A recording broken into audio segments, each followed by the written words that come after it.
E aí, pessoas? Meu nome é Gustavo e mais uma vez nesse estúdio cozinha, abrindo o apetite de vocês para o conhecimento.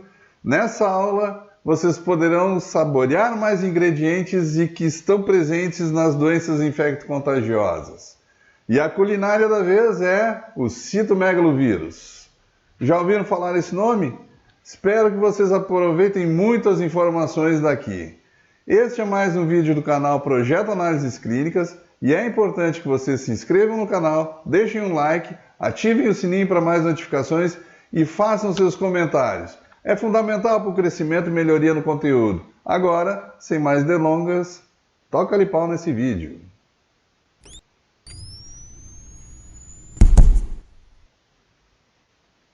Bom, gente, o citomegalovírus, também conhecido como herpes vírus humano tipo 5, tem a sigla HHV5. Pertence à família Herpes viridae, subfamília Beta herpes virini e o gênero citomegalovírus. Ele é um agente ubíquo. Essa palavra é fenomenal. Ela significa que está ou existe ao mesmo tempo em toda parte. Universal, onipresente. Então a gente pode dizer que o citomegalovírus é basicamente um deus, né? Que acomete pessoas de todas as classes sociais e diferentes raças, e também faixas etárias, sendo altamente prevalente no continente sul-americano e africano. Normalmente, essas prevalências altas estão associadas a fatores socioeconômicos, culturais, condições de higiene e saneamento básico. Bom, se vocês pensaram que eu não ia começar pelos dados cronológicos, obviamente se enganaram, até porque já tem dados cronológicos escritos aí na tela, tá? Então, em 1881, Hugo Ribet, o da fotinho aí, observou células grandes em cortes do rim de um natimorto por sífilis e na parótida de crianças, embora ele não tenha conseguido interpretar o que ele enxergou.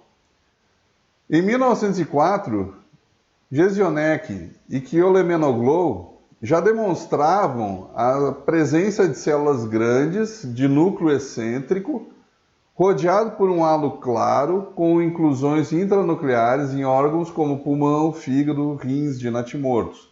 No entanto, o motivo da existência dessas células ainda era desconhecido. Em 1921, Goodpasture e Talbot determinaram que essas células eram afetadas por um vírus, sem ter ideia de que vírus era. E em 1929, Cole e Kuttner nomearam o vírus como vírus da glândula salivar e enfermidade por inclusão citomegálica. E em 1932, foram descritos 25 casos de uma infecção congênita caracterizada por petequias, hepatoesplenomegalia e calcificação intracerebral, onde estavam presentes as células detalhadas no slide anterior. O Sidney Farber e o Simeon Burt Volbach, das fotos, demonstraram a presença dessas células em glândulas salivares em 15% de crianças autopsiadas que morreram por diversas causas, sugerindo primeiramente que a existência dessas células era relativamente frequente. E em 1950, Wyatt e colaboradores denominaram de doença de inclusão citomegálica generalizada, com a sigla CID em inglês, para os casos onde as células fossem detectadas e houvesse lesão tecidual. O agente etiológico da CID só viria a ser determinado em 1957, quando Thomas Weller isolou o vírus causador da CID em um neonato com suspeita de toxoplasmose. Weller, então, sugeriu a denominação simples de citomegalovírus, em função da alteração celular, a doença que ele causava, uma citomegalia, que é basicamente induzida, então, pela infecção viral. E essa é a nomenclatura que permanece até hoje. Então vamos conhecer um pouquinho sobre essa estrutura viral. Tá? O genoma do citomegalovírus é constituído por um DNA, fita dupla linear, contendo aproximadamente 240 mil pares de bases, que se organizam em torno de 165 genes. A organização desse genoma inclui regiões únicas longas e regiões únicas curtas, separadas por regiões de repetição interna e delimitadas por regiões de repetições terminais, que permitem que o genoma do vírus possa existir na forma de 4 diferentes isômeros. O proteoma do citomegalovírus é complexo e inclui proteínas regulatórias, estruturais, facilitadoras da evasão da resposta imune e proteínas moduladoras da transcrição. O vírion é dividido estruturalmente em 3 regiões: o capsídeo, o tegumento e o envelope. Bom, o capsídeo, ou capsídeo viral, ele é uma estrutura icosaédrica composta principalmente por 5 proteínas, o L86, o L4849, o L85, a UL46 e a UL80, e entre elas, a UL86 é a principal proteína do componente do capsídeo. O tegumento viral é uma camada de revestimento amorfa que mantém a associação entre o envelope e o capsídeo.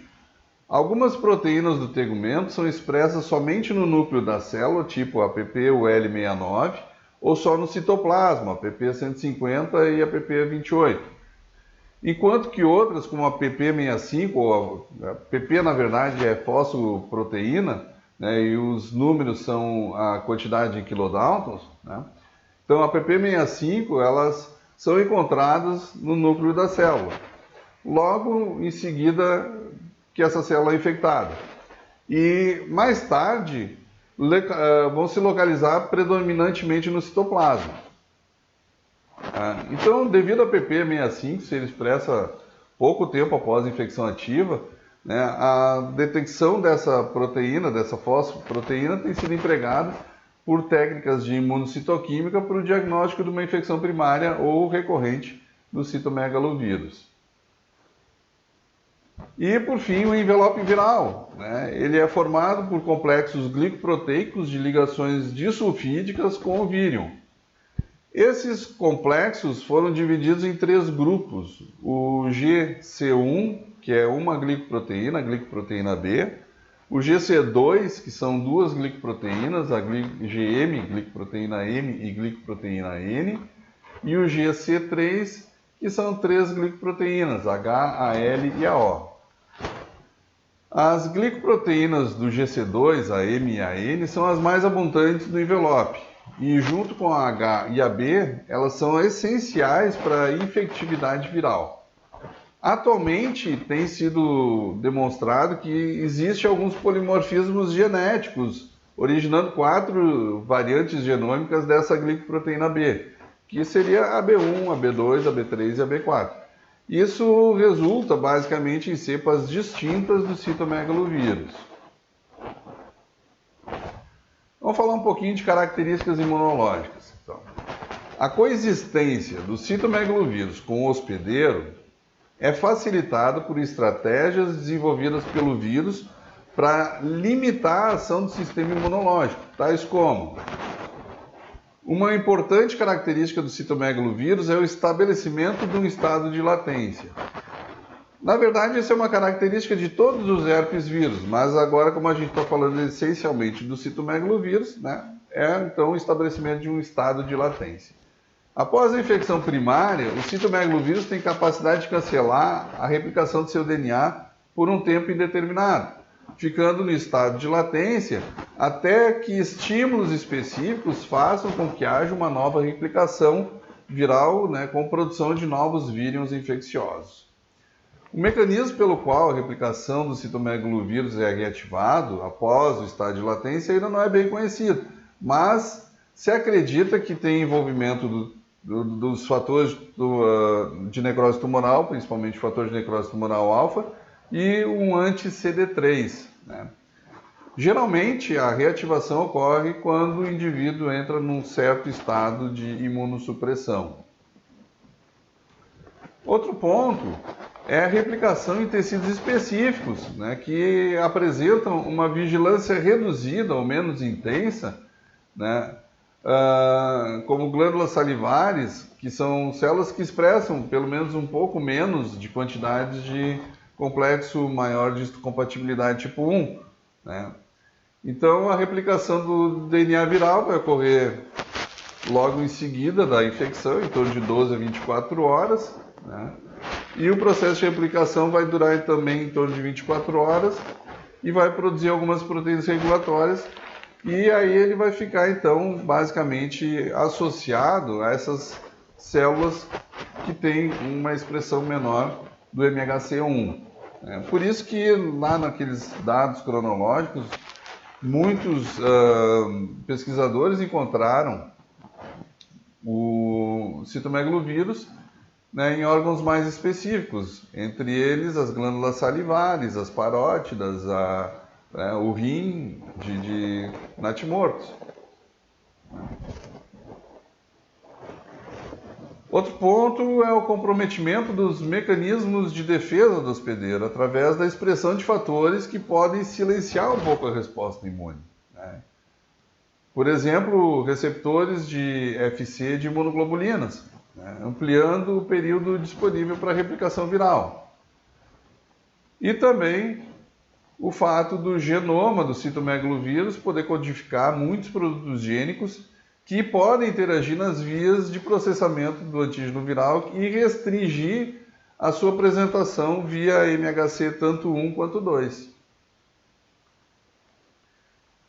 Bom, vamos comentar alguma coisinha sobre transmissão e fatores de risco. Tá? A infecção pelo citomegalovírus pode ser adquirida através de contaminação com diversos líquidos biológicos, tais como saliva, sêmen, secreção vaginal, urina, leite materno, via transplacentária, transfusão sanguínea e transplante de órgãos. O contato íntimo com indivíduos infectados é uma importante forma de transmissão do citomegalovírus. Alguns trabalhos observaram que em ambientes fechados com muitas crianças, a exemplo de creches, são locais que facilitam a transmissão viral.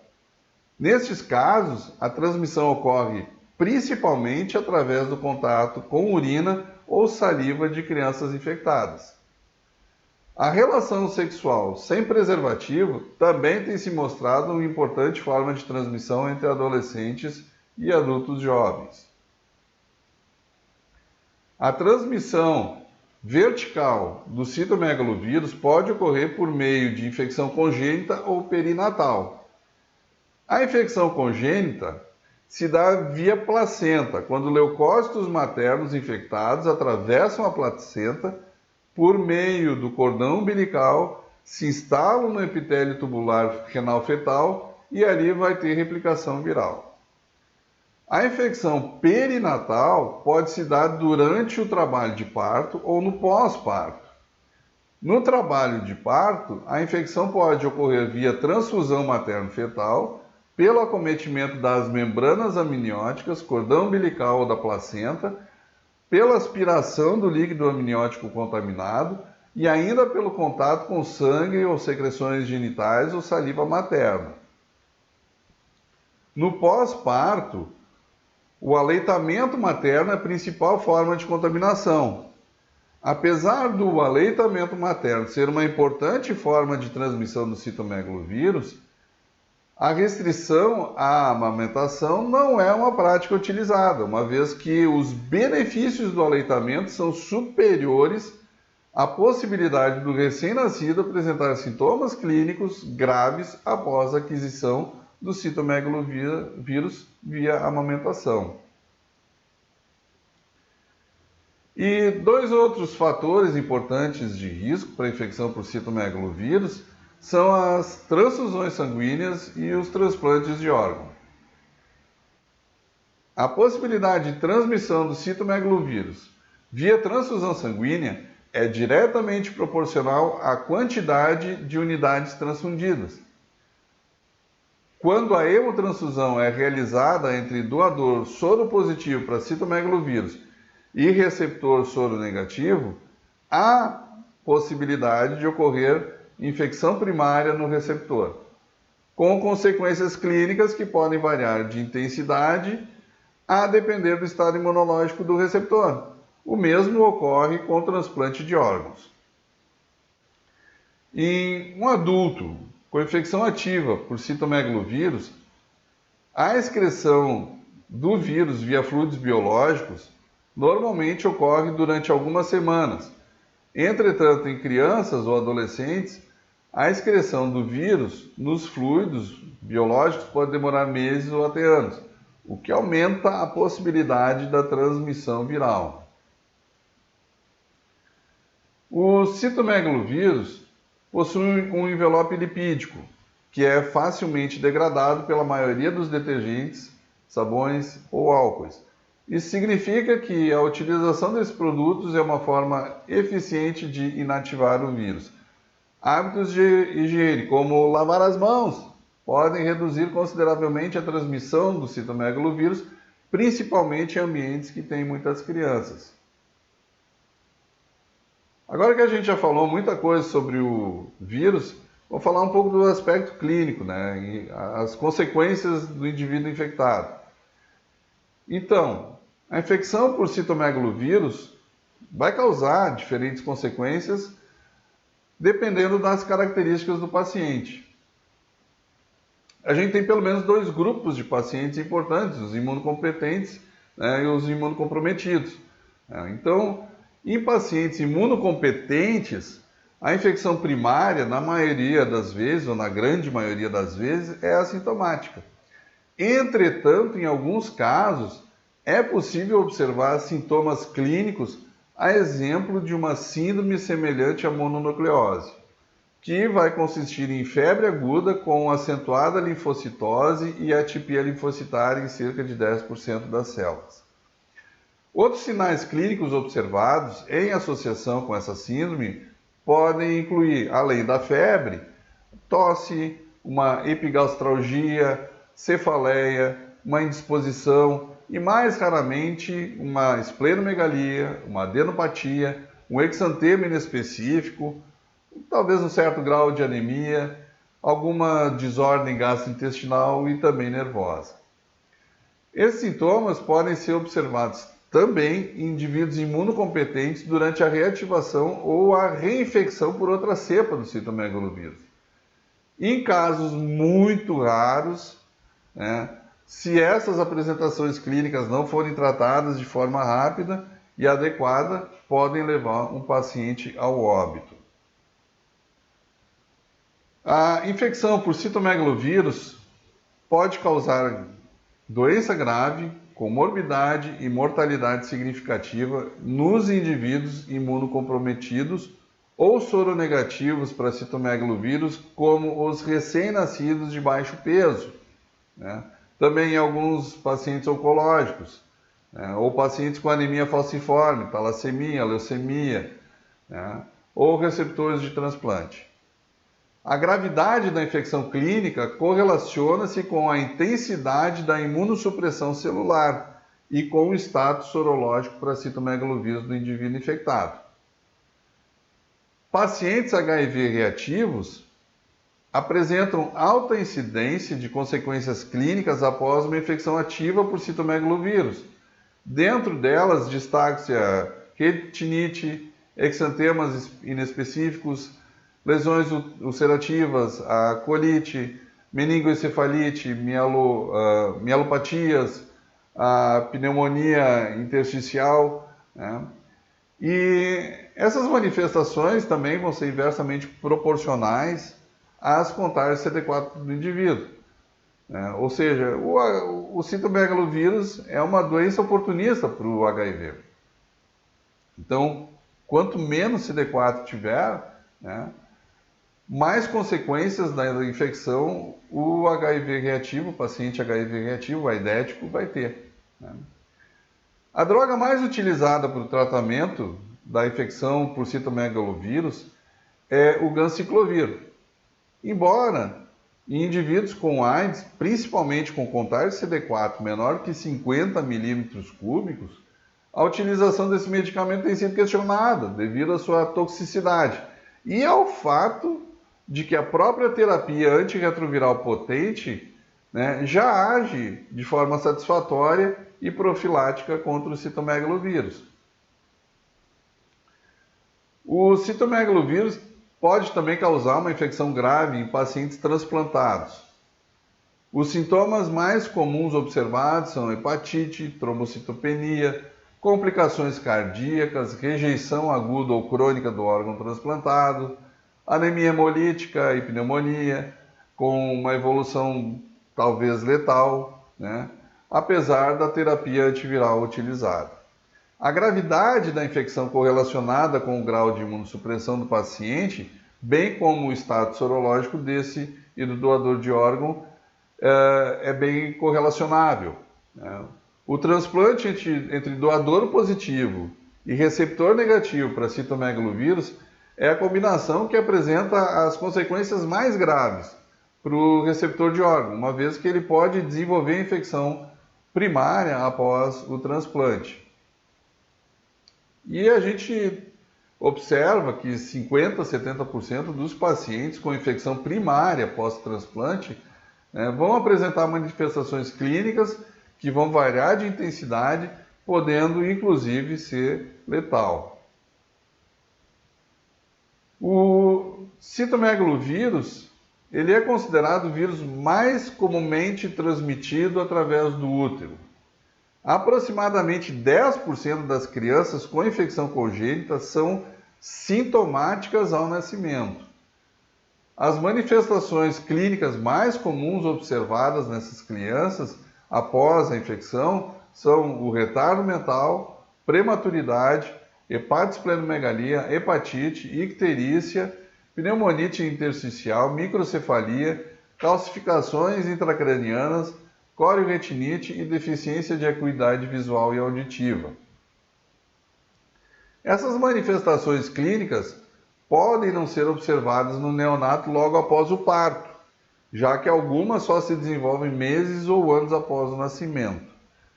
Estudos apontam que a perda da acuidade auditiva acontece em 40% a 60% dos neonatos sintomáticos e em 7% a 15% dos assintomáticos.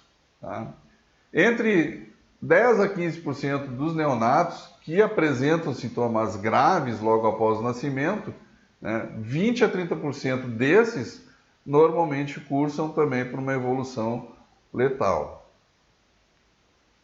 E o que a gente tem de testes de laboratório para fazer o diagnóstico dessa patologia, dessa doença, dessa infecção? Então, por muito tempo, o isolamento viral era a técnica considerada padrão ouro para o diagnóstico. A urina era o principal fluido biológico utilizado para o isolamento do citomegalovírus, apesar de também poder ser feito em tecido de biópsia. Porém, a dificuldade de realização da técnica, aliada à demora em liberação do resultado, fez com que os laboratórios optassem por outras metodologias.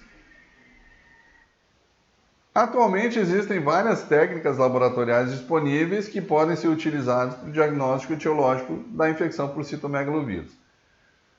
Na maioria dos laboratórios, dá-se preferência por técnicas sorológicas de resultado mais rápido e de baixo custo, como os testes de ELISA, inclusive até testes rápidos, ou os testes de quimiluminescência. Ambas as metodologias determinam os níveis de anticorpos específicos IgM e IgG contra o citomegalovírus. Ou seja, são marcadores de infecção aguda e crônica. Devido ao fato de não detectar o antígeno, estes ensaios apresentam algumas limitações, pois não possibilitam a diferenciação entre uma reativação viral e uma infecção crônica ou uma reinfecção por cepa diferente. Em alguns pacientes é possível a detecção de um anticitomegalovírus IgM até 2 anos após a infecção primária.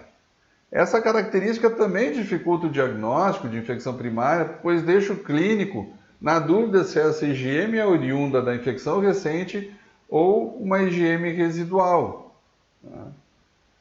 Também dessa forma, a alternativa para resolver a questão é um imunissaio por avidez da IgG, uma vez que até os 3 primeiros meses após a infecção primária, as IgGs produzidas apresentam uma baixa avidez ao reagir com os antígenos do citomegalovírus.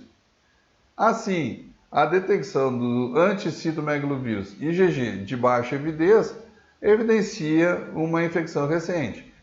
Caso seja detectado uma IgG anticitomegalovírus com alta avidez, em concomitância ainda com uma anticitomegalovírus IgM, fica caracterizada uma infecção de longo prazo com a presença de uma IgM residual. Outra metodologia utilizada é a antigenemia para citomegalovírus, ou seja, a detecção de antígenos precoces do citomegalovírus através de um ensaio de imunofluorescência. Essa técnica é realizada com anticorpos monoclonais dirigidos contra a proteína viral PP65, aquela bem lá do início, que é expressa no núcleo de leucócitos de indivíduos com infecção ativa por citomegalovírus. Essa técnica possibilita a liberação do resultado em até umas 3 horas, sendo a mais utilizada para acompanhamento principalmente de pacientes com transplante de órgãos. Por fim, ainda é possível que a gente utilize técnicas de biologia molecular para a detecção do DNA do citomegalovírus.